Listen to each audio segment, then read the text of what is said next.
రేపటి నుంచి పార్లమెంట్ శీతాకాల సమావేశాలు మొదలు కానున్నాయి. ఇందుకు సన్నాహకంగా కాసేపట్లో ఢిల్లీలో అఖిలపక్ష సమావేశం ఏర్పాటు చేసింది కేంద్రం. ఈ మీటింగులకు పార్లమెంటు పార్టీ నేతలు హాజరు కానున్నారు. తెలుగు రాష్ట్రాల నుంచి TDP, Janasena, BRS, YCP parliamentary పార్టీలు నేతలు హాజరు కానున్నారు. రాజ్యాంగం అమలులోకి వచ్చి 75 ఏళ్లు అవుతున్న సందర్భంగా నిర్వహించే రాజ్యాంగ దినోత్సవాలపై అఖిలపక్ష భేటీలో చర్చించే వీలుంది. అలాగే అదానీ వ్యవహారం, మణిపూర్ అల్లర్లు, వక్ఫ్ సవరణ బిల్లులు తదితర అంశాలను విపక్ష పార్టీలు ఆల్ పార్టీ మీటింగ్లో ప్రస్తావించే వీలుంది. దీనికి సంబంధించి మరింత సమాచారం ఢిల్లీ నుంచి మా ప్రతినిధి రామకృష్ణ అందిస్తారు. అయితే పార్లమెంట్ శీతాకాల సమావేశాల నేపథ్యంలో కేంద్రం ఈ రోజు అఖిలపక్ష సమావేశం నిర్వహిస్తుంది. మరి పార్లమెంటరీ పార్టీ నేతలతో అఖిలపక్ష సమావేశం ఏర్పాటు చేసిన కేంద్ర పార్లమెంట్ వ్యవహారాల మంత్రి కిరణ్ రిజిజు ఒక సందేశాన్ని కూడా మెంబర్లందరికీ ఇవ్వబోతున్నారు. మరి ఈ అఖిలపక్ష సమావేశంలో రాజ్నాథ్ సింగ్, అమిత్ షా, కిరణ్ రిజిజు, కేంద్ర మంత్రులు, వివిధ పార్టీల పార్లమెంటరీ పార్టీ నేతలు హాజరయ్యారు. తెలుగు రాష్ట్రాల నుంచి అఖిలపక్ష సమావేశానికి టీడీపీ, జనసేన, అలాగే బీఆర్ఎస్, వైసీపీ పార్లమెంటరీ పార్టీ నేతలు హాజరయ్యారు. మరి కీలక బిల్లులు ఆమోదానికి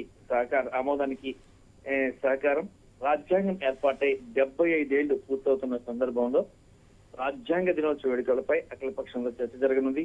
అదానీ వ్యవహారం, మణిపూర్ అల్లర్లు, వక్ఫ్ సవరణ బిల్లు, చైనా సరిహద్దు అంశం సహా ప్రజా సమస్యలపై అఖిలపక్ష సమావేశంలో విపక్ష నేతలు ఈ అంశాన్ని లేవనెత్తనున్నారు. మరి వాళ్ళందరినీ శాంతపరిచి సమావేశాలు సజావులుగా జరగడానికి అందరూ సహకరించాలని ఇటు కేంద్రం కూడా అందరినీ కోరబోతుంది. మరి విపక్ష పార్టీలు ఈ విధంగా సహకరిస్తాయి చూడాలి. మరి పార్లమెంట్ శీతాకాల సమావేశాలు రేపటి నుంచి ప్రారంభం కాబోతున్నాయి. మరి ఈ నేపథ్యంలో ఇటు కేంద్రాన్ని ఇరుకున పెట్టేందుకు అనేక కీలకమైన అంశాలను విపక్షాలు లేవనెత్తనున్నారు. మరి వాటిని ఎదుర్కోవడానికి కేంద్రం కూడా అస్త్రశస్త్రాలు రెడీ చేసుకుని సిద్ధమవుతుంది. Right, thank you Ramakrishna.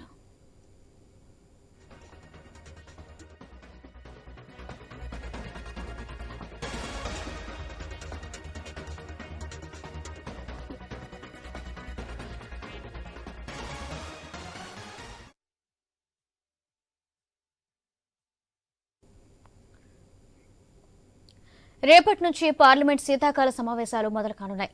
ఇందుకు సన్నాహకంగా కాసేపట్లో ఢిల్లీలో అఖిలపక్ష సమావేశం ఏర్పాటు చేసింది కేంద్రం.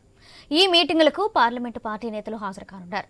తెలుగు రాష్ట్రాల నుంచి TDP, Janasena, BRS, YCP parliamentary పార్టీలు నేతలు హాజరు కానున్నారు.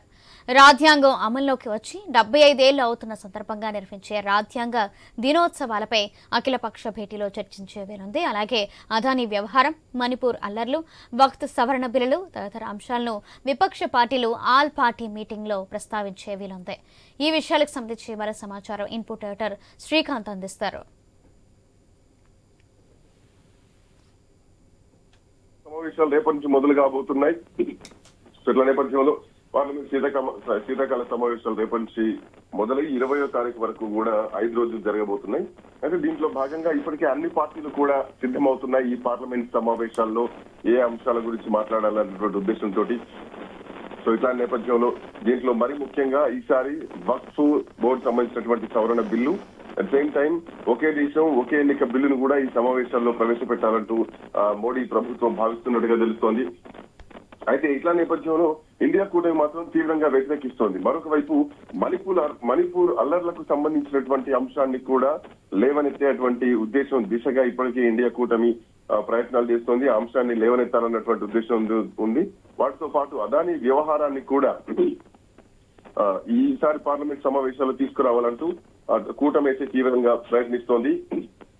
సో ఇట్లా నేపథ్యంలో ఇంకొక అంశం, భారత రాజ్యాంగం అమల్లోకి వచ్చి 75 ఏళ్లు సందర్భంగా ఈ నెల 26వ తేదీన రాజ్యాంగ దినోత్సవం కూడా నిర్వహించబోతున్నట్టు ఇప్పటికే ఒక డిసిషన్ కూడా రావడం జరిగింది. సో ఇట్లాంటి నేపథ్యంలో ఇవాళ మరి కాసేపట్లో పార్లమెంట్ ఎనెక్స్ భవనం ఏదైతే ఉందో అందులో అఖిలపక్ష సమావేశం జరగబోతోంది. ఈ సమావేశానికి కేంద్ర ప్రభుత్వం నుంచి రాజ్నాథ్ సింగ్, అట్లాగే అమిత్ షా, కిరణ్ రిజిజు, ఇంకా మిగతా కొంతమంది పార్లమెంటరీ పార్టీ నేతలు కూడా హాజరు కాబోతున్నారు. అట్లాగే ఇటు తెలుగు రాష్ట్రాల నుంచి చూస్తే కనుక ఎన్డీఏ కూటమిలో ఉన్నటువంటి Telugu Desam party, Janasena, BRS, Bharatiya Janata party ఎంపీలుతో పాటు వైఎస్ఆర్ కాంగ్రెస్ పార్టీలో ఉన్నటువంటి పార్లమెంటరీ నేతలు కూడా హాజరు కాబోతున్నారు. సో దీంట్లో మరి ముఖ్యంగా కీలక బిల్లులకు సంబంధించినటువంటి ఏవైతే ఉన్నాయో ఆ బిల్లుల ఆమోదానికి వీళ్ళందరూ సహకరించాలన్నటువంటి ఉద్దేశంతో కూడా చర్చ జరగబోతోంది. మరోవైపు రాజ్యాంగం ఏర్పాటై 75 ఏళ్లు పూర్తయినటువంటి సందర్భంగా రాజ్యాంగ దినోత్సవ వేడుకలపైన కూడా ఈసారి అఖిల పక్షంలో చర్చ జరగబోతోంది. అయితే ఈసారి మాత్రం ఇండియా కూటమి చాలా సీరియస్ గా ఉంది. మణిపూర్ అల్లర్లకు సంబంధించి ప్రధానంగా దీంట్లో చర్చ పెట్టేలాగా పట్టుబట్టేలాగా ప్రయత్నం చేస్తోంది. అదాని వ్యవహారం కూడా ఈ మధ్యకాలంలో మనం చూస్తున్నాం.